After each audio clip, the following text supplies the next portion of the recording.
Hello everyone and welcome back to our channel. In today's video, I'm going to show you how to add LUTs in Capcut PC.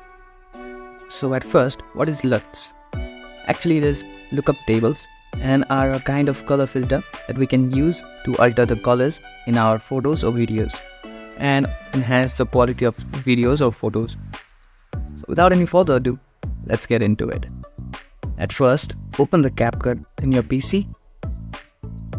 Now create a new project or edit your existing project. I'll go with my existing project.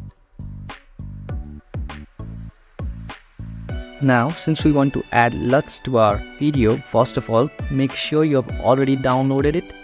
Now to add the LUTs, simply go on Adjustment.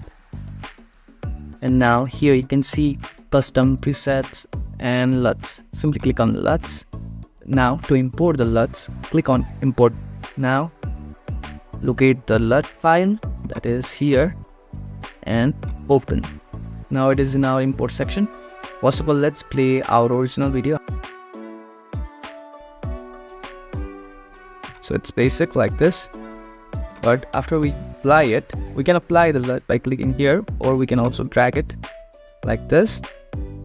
Now increase the length of the LUT according to your needs. Now if we see our video, it looks like this. And that's how we can add LUTs in our Capcut PC. If you found this video helpful, don't forget to give this video a thumbs up and subscribe to our channel for more tutorials like this.